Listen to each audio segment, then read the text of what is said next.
Hey, it's Carrie. And before I go over my fourth chemo treatment, I wanted to go a little bit over my second PET scan. My second PET scan was February 4th, and unfortunately, Ohio was going through a really bad snow and ice storm. However, I didn't want to skip or have to reschedule this PET scan because this particular PET scan was going to determine my future treatment plans. So it was very important to me. So my mom drove on the icy roads to get me to my appointment, and she had to go very slowly in order to get there safely. What usually takes us 20 minutes to drive down to OSU took us a little over an hour because the roads were that bad. We even saw a few cars stuck in the ditches, but thankfully we got there safely. So I checked in and I got the radioactive sugar injected in me. Then I had to wait an hour and 10 minutes for my body to process that sugar. In the meantime, I had to drink this contrast, which is what makes the images on the PET scan glow. They put the contrast in this regular water bottle like this, and that's what I was drinking.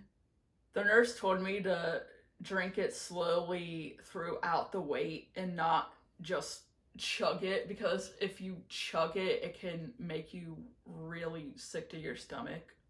And I do remember my first PET scan, drinking that contrast did make me feel a little nauseous. But I thought it was just because it was nasty tasting. But apparently whatever powder they mix in the water, that can just make you sick to your stomach if you drink it too fast. And like I said, the contrast was pretty nasty. It tasted like a liquefied form of envelope sticky stuff. Like, like when you lick an envelope to shut it, it tasted like that. So throughout the 1 hour, 10-minute wait, I had to drink that nasty contrast. In the meantime, I twiddled on my phone a bit. I even made an Instagram post at HeyItSue90 about my PET scan. I made a reel of me in the waiting room and I talk about drinking the contrast, so be sure to check it out. After the hour 10 minutes was up, I got my PET scan done. It's basically like an MRI machine where your whole body goes in and it takes pictures of your whole body. This machine like goes and yeah. And I had to have my arms up like this so they could scan me properly. The scan took about 15 to 20 minutes and then it was over. I was starving because you're not allowed to eat 6 hours before your PET scan. So it had been a long time since I had eaten. Luckily, there was a Wendy's in the building we were close to. It was early in the morning, so Wendy's was serving breakfast. My mom and I had never had Wendy's breakfast before, so it was going to be interesting. We ended up getting the honey chicken biscuit meal. We both ended up really liking it. And instead of regular fries, they serve these seasoned potato wedges, and those were really good too. I wish they'd serve those during lunch hours. I'd probably pick those over the regular fries. So if you're out in the morning and you're hungry for breakfast, I would recommend the Wendy's honey chicken biscuit. It's pretty good. Now, on to the main reason for this video, my fourth chemo session. This session was on February 7th, 2022. Thankfully, the roads were a lot better to drive on. I got to the hospital, got registered, got to the waiting room, and I got called to get my blood drawn. I asked the nurse if I had already had a room assigned to me so I could have the blood draw there instead of the blood draw room, so I would be able to lay back. But unfortunately, I didn't have a room yet. The nurse said I could just have my blood drawn in the blood draw room so I wouldn't have to wait, or I could just wait until I had a room and have my blood drawn there. I opted to just wait till I had a room because I would much rather wait and be able to lay back than to potentially pass out in the blood draw room. Since I chose to wait, the nurse went ahead and he handed me the pee cup so I would have the urine sample ready for the lab once I reached the appointment room. So I went to the bathroom and I put my sample in the cup. Then I went back to the waiting area, which was kind of awkward because I was just carrying around a cup of pee. Luckily, I could put the cup in a tiny little plastic biohazard bag. And I also had paper towels from the bathroom with me that I covered the plastic bag in. Finally, I was called to a room. From being registered to being called into my room, it took a little over an hour. So it was a bit of a wait, but I really didn't feel like passing out that day. So I took my pee with me to the room and I waited a few minutes for my blood to be drawn and my IV put in. It felt better this time than the other times because the other times the IV was put in my wrist, and this time the IV was put in my arm, so it didn't hurt as much. So the nurse took my blood and pee to the lab, and I waited about half an hour until the nurse practitioner came in. It was the same lady that substituted for my doctor during my third chemo session. So she's a nurse practitioner, she's not another doctor. I was wrong about that, but I was right about her working for my doctor. Anyway, I discussed how my constipation and my gut issues were worse this time round. So she suggested to me to be more proactive in preventing all that. She talked about using laxatives and stool softeners, and she also suggested taking Miralax twice a day. She also told me that constipation can cause nausea, which is probably why my nausea felt a little worse this time. Then my labs came in and she told me they were good. So I was good to go on to my chemo treatment. The talk with the nurse practitioner lasted about 10 minutes, and after a 20-minute wait, my doctor came in. We went over the PET scan results, and good news, there was no glowing in the pelvic region. However, there was some residual glowing in the vaginal area, and it's because I just so happened to be on my period during the PET scan. My doctor does think the cancer is gone, and usually some residual glowing in the vaginal area wouldn't be cause for concern, but because my mass was in my cervix, that's why they're not 100% sure that the cancer is absolutely gone. I asked if it was normal for there to be residual glowing for women during their period, and he did say that it is normal. The blood must absorb that sugar too. We then talked about a fourth cycle PET scan. 6 to 8 weeks after my fourth chemo treatment, I will have another PET scan to confirm remission. I'm not sure if I would have gotten this third PET scan anyway, or if they're just gonna schedule another one because of the residual glowing, and he wants to plan it when I'm not on my period. But anyway, this PET scan will confirm if I am officially cancer-free. The talk with the doctor lasted about 10 minutes, and then about 5 minutes later, I went to get my next appointment scheduled. We tried to schedule the PET scan for when I wouldn't be on my period. That way there wouldn't be any residual glowing. So the PET scan will be March 17th, St. Patrick's Day. Hopefully I'll have good luck. And then March 21st, I'll have the follow-up appointment with my doctor, and we will go over the results to that PET scan. And those results will confirm whether or not I'm in remission. After scheduling was done, I waited about 10 minutes to get into the infusion room.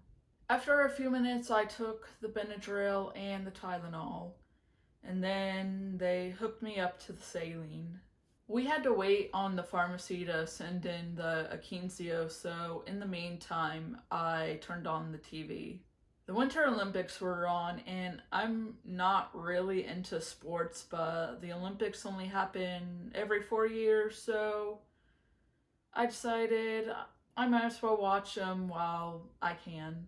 Right then, it was ski jumping, the one where they go down that big ramp and then they jump. If you've ever played Wii Fit, it's the skiing one.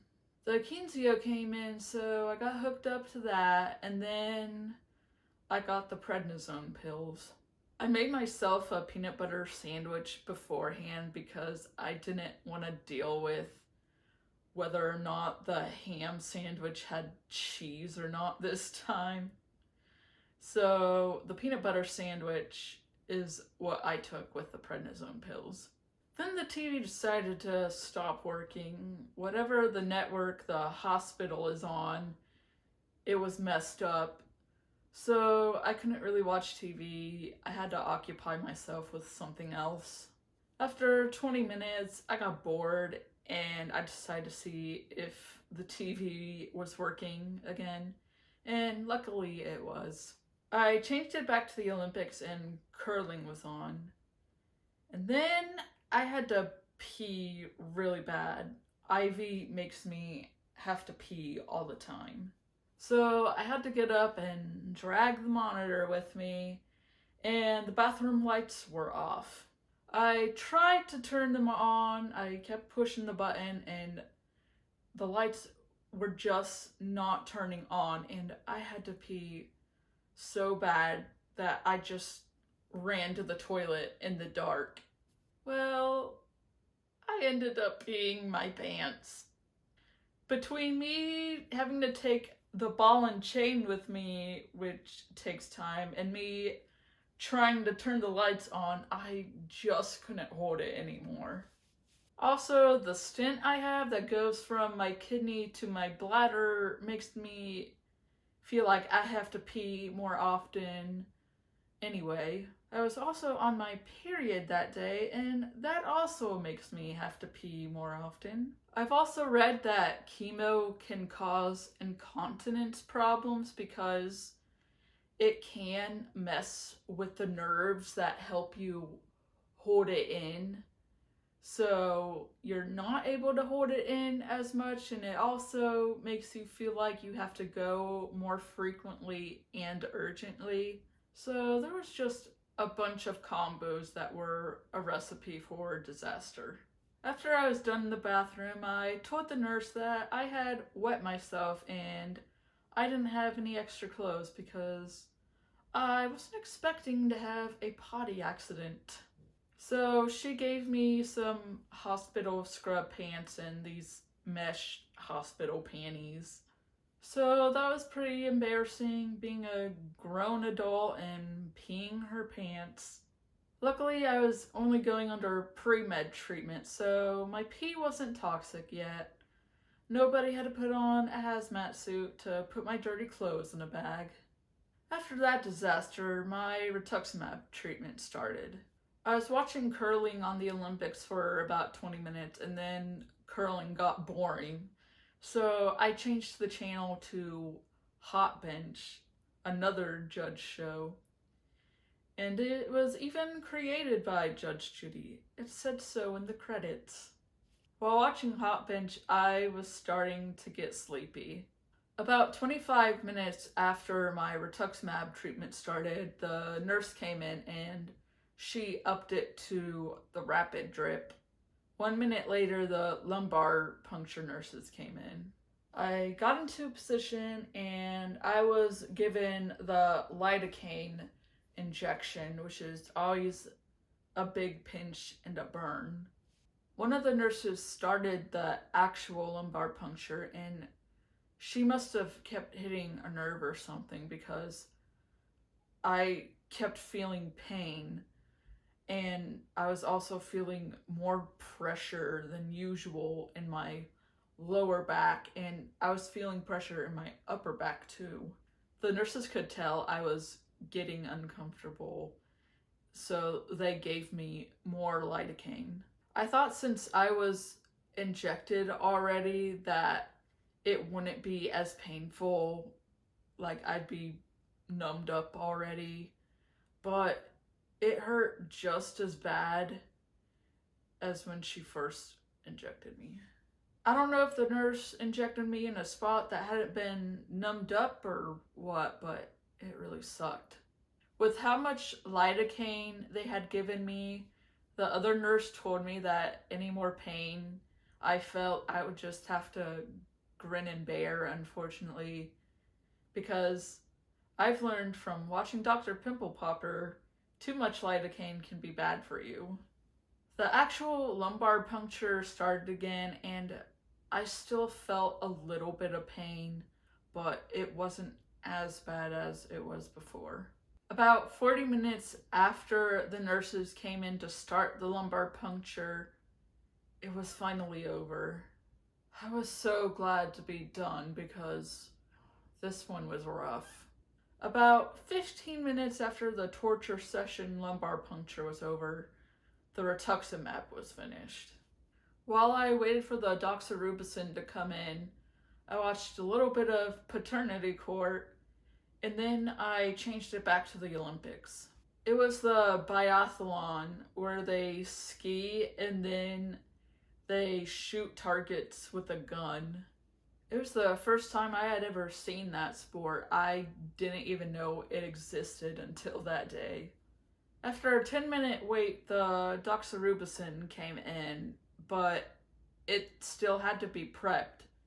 So after an 8-minute wait for it to be prepped, I finally got the actual injection. The injection section was pretty quick. It lasted about 6 minutes. Then I got the vincristine bag hooked up. About 15 minutes later, the vincristine was over, and I got the Cytoxan bag hooked up. I was getting the weird tastes in my mouth again. In the beginning, it was just slight, but then as time went on and I went farther into treatment, the tastes were getting more intense. I was also starting to get a slight headache, and I think it's because the lumbar puncture was so rough. The Cytoxan session lasted about 35 minutes, and then I had the saline flush. 5 minutes later, the IV was out, and I was officially done with my last chemo treatment. I'm so glad it's over. I was tired of starting to feel back to normal, only to have to go back and get treated again and go through the symptoms all over again. I'm so glad I don't have to do lumbar punctures anymore because I hate them. And this last one I had was probably the worst one out of all of them. My gut issues were better than they were last time. I tried to be more proactive in preventing them, like the nurse practitioner told me to. I took Miralax a few times and then I had some Pepto-Bismol. I still had a few problems, but not as bad as last time. Since I've not needed to do chemo anymore, I've been able to come into work more often. Beforehand, 10 to 14 days after chemo, my immunity takes a big dip. So those days I would call off work, so I'd be off almost the whole week. I'd also take a few days off after my chemo session, so I really wasn't able to go into work consistently. So I'm glad chemo's over, so I am able to go into work more often. I don't have to worry as much about running out of sick time or FML. I also don't have to worry as much about having to take vacation time in place of sick time. I'm also glad my low immunity days are over, so I'm not as worried as I was before about getting sick. My immunity should be picking back up. I'm glad my gut issues are basically gone. It sucked having them fixed only to have them have to come back because I had to go back to chemo treatment. Like I said, my doctor thinks the cancer is gone, which is why this 4th chemo treatment was my last one. So I am unofficially in remission. With that being said, I do have this PET scan coming up on March 17th to confirm whether or not I really am in remission. If it turns out that the cancer is still there, I will have to start going through chemo again. But I'm cautiously optimistic that the cancer is gone and that God has completely healed me. My uncle had lymphoma, and it's strange because he was diagnosed when he was 30 and I was 31 when I was diagnosed, so it's a very similar situation. God completely healed my uncle. On his follow-up PET scan, the doctors told him that there was absolutely no scar tissue present and that they never would have known he had cancer with these results. If God could do this for my uncle, I know he can do it for me. I miss my hair. It was kind of cute being bald for the first few weeks, but now I'm ready to have it back. It's not obviously going to happen right away. I've had a few dreams where my hair had grown back, like completely back. My hair was long again, but I was still going through treatment, so I was freaking out, saying like, oh no, it's just gonna fall out again. I even tugged at my hair to see if it did pull out. And in some dreams it did, but some dreams it didn't. It stayed. I'll look back on old pictures of me when I did have hair, and at first it didn't bother me, but now I look at them and I'm like, yeah, I miss my hair. But I do think it's starting to grow back. The peach fuzz on my head is looking a little longer than it was before. It'll be interesting to see what it looks like in the next few months. So, this PET scan on the 17th.